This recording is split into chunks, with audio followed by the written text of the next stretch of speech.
자, DS님, 변 대표님, 정치인 이해창은 어떻게 생각하시는지요? 말년에 다 엉망됐잖아요. 막 수도 쪼개는 거 찬성하고, 막 말년에 그냥 다 엉망됐잖아요.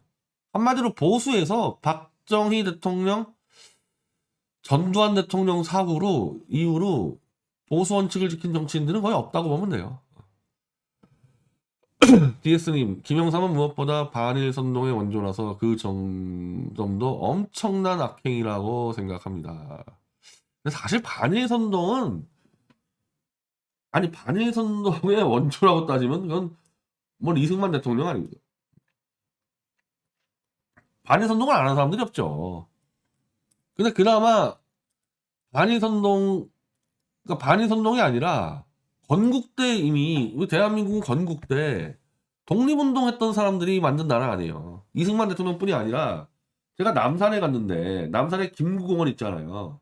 그것도 없애버리고 이승만 공원으로 바꿔야 되는데 김구는 그렇다 치고 왜 김구 동상 한 30m 옆에 이상한 할배 동상이 있는 거예요.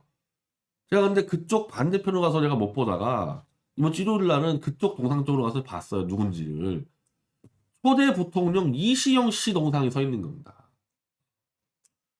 솔직히 이시영 씨는 그냥 이승만 대통령이 그냥 원로 대우하려고 앉힌 분인데, 아니 대한민국 초대 대통령 동상은 저기 자유총연맹 뒷마당에 숨겨져 있고 김구라는 그 대한민국 건국을 반대한 자의 동상이 제일 크게 서 있고 그 옆에 부통령은 또 뭡니까?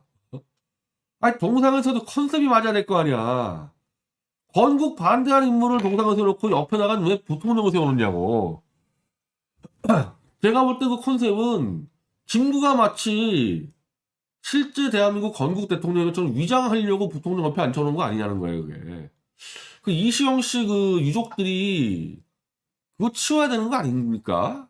그거는 역사 기록에 남아 있는데 이시영 씨가 김구 옆에 동상에 남아 있으면 되는 사람이 아니잖아요.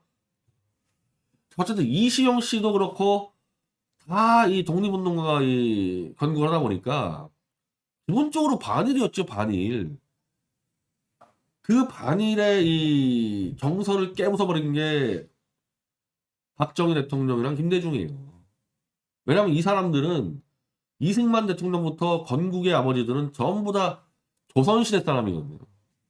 그러니까 대한민국, 이 대한제국이 일제에 나라 뺏긴 걸 본 사람들이고, 박정희 대통령이나 김대중은 그 이후에 태어났기 때문에, 태어날 때부터 그냥 일본 제국에서 태어난 사람들이에요, 그 사람들은. 김대중, 박정희는. 그리고 어렸을 때부터 일본 선생님부터 교육을 받아가지고, 한마디로 근대화 정신 돼 있는 사람들 아닙니까? 그래서 박정희, 김대중이 반일 정신을 때려부수고, 한일 협정한 거 아닙니까? 둘이서 따지면. 사실 김대중의 정치적으로 가장 큰 업적은 그거예요, 그거. 한일 협정 때 찬성한 거예요, 사실. 그러니까 그런 경우 말고 이제 예외는 사실은 다 반일 선동이죠, 반일 선동.